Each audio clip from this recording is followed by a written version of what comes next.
Bismillahirrahmanirrahim. Assalamualaikum warahmatullahi wabarakatuh.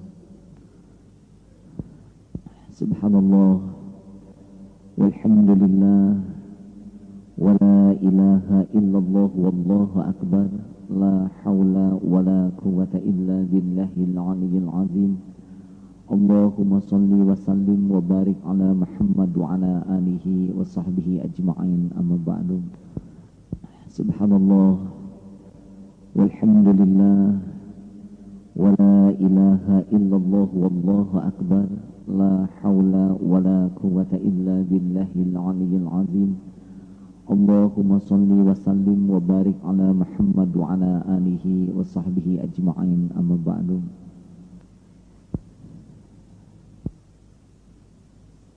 Tiada Tuhan selain Allah yang tidak dapat ditemui satu titik pun kekurangan. Semuanya sempurna, maha sempurna. Tidak ada satupun pada sifat keadaan Allah yang ada kekurangannya. Allah sangat menyukai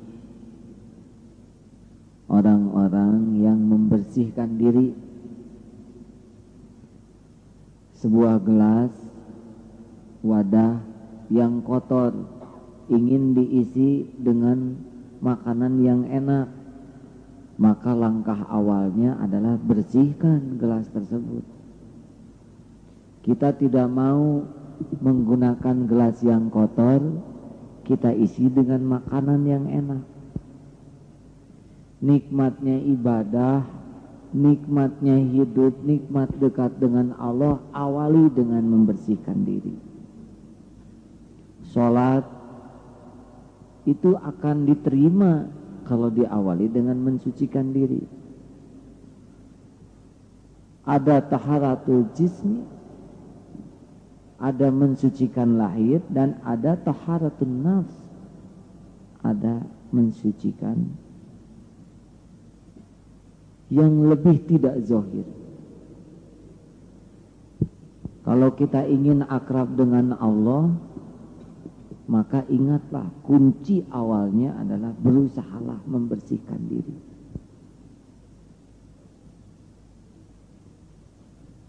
Wudu bukan hanya sekedar membasuh tubuh. Wudu yang akan membuat sholat kita baik adalah wudu yang sambil membersihkan lahir juga bisa membersihkan yang batin. Tetesan air wudu yang menyentuh tangan, anggota tubuh kita, itu menggugurkan dosa kecil. Andai kata wudu tersebut menjadi sesuatu yang lebih bernilai daripada sekadar membasahi tubuh. Bismillahirrahmanirrahim. Ketika tangan dibasuh, kotoran tangan akan copot. Tapi lebih jauh dari itu, maksiat yang tidak disukai Allah terlahir dari tangan ini. Siapa tahu tangan ini pernah menyentuh yang tidak halal. Siapa tahu tangan ini pernah menyakiti seseorang. Siapa tahu tangan ini pernah berbuat zalim.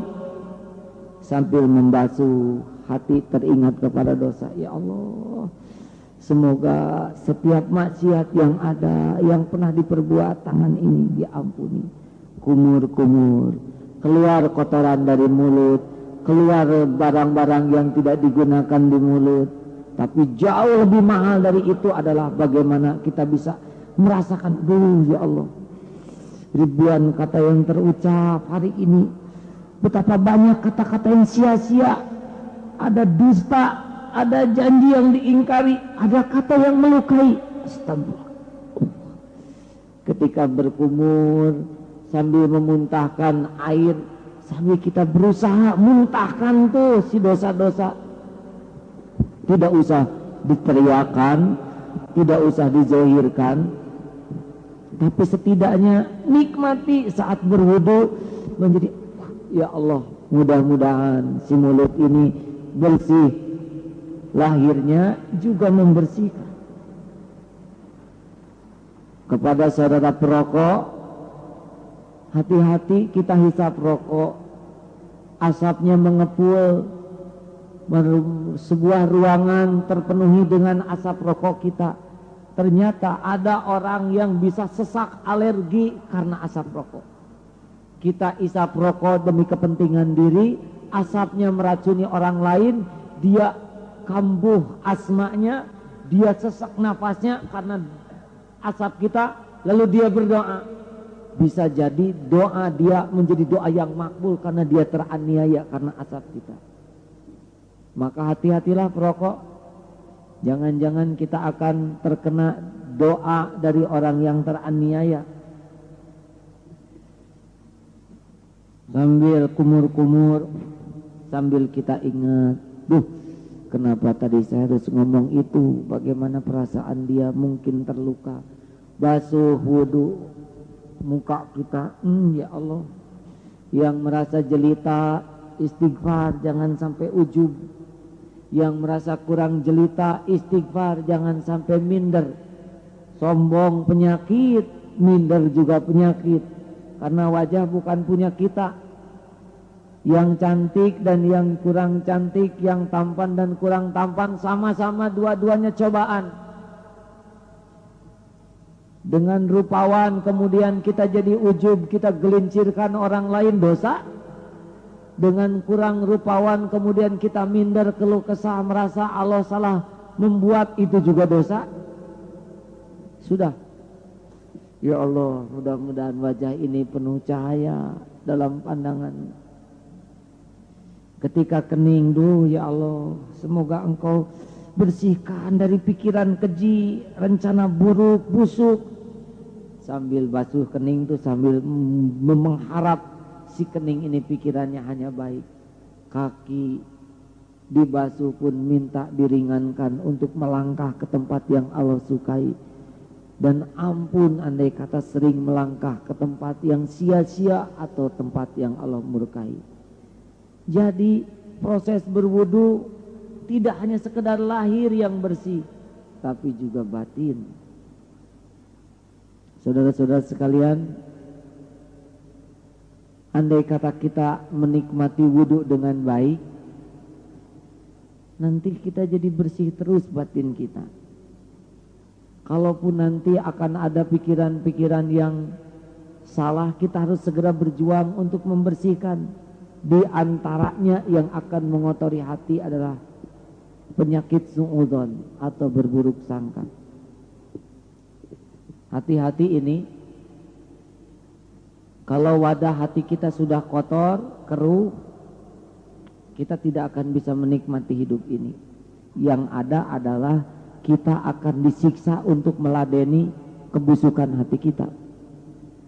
Maka kita kenali sekali apa yang akan mengotori hati dalam perjalanan sesudah kita berusaha membersihkan zahir tadi adalah biasakan waspada terhadap su'udzon, buruk sangka.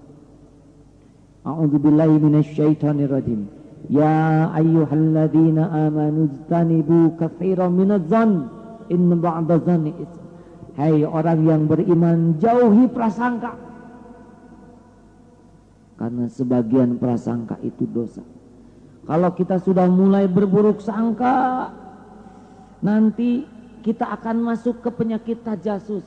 Senang mengorek-ngorek aib orang lain. Mencari, menyelidiki. Nanti kalau sudah ngumpul, penyakit yang ketiga adalah ghibah. Kita senang menceritakan kejelekan orang lain yang tidak selesai dengan diceritakan kecuali bertambah dosa kita. Hati-hati, ini hanya berlaku untuk orang yang beriman.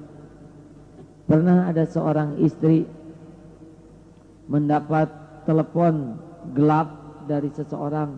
Hati-hati bu, suaminya ada teman baru. Tidak. Saya tidak akan berburuk sangka kepada suami. Sujud, ya Allah, Engkau melarang berburuk sangka. Saya tidak akan berburuk sangka, tapi saya serahkan urusan kepadamu. Engkaulah yang melihat apa yang dilakukan oleh suami saya yang sebenarnya. Tiada satupun yang luput dari pandangan dan tatapanmu. tiada satupun yang luput dari penglihatan-Mu. Saya akan berbaik sangka kepadanya dengan keyakinan Engkaulah yang akan memperjelas segalanya.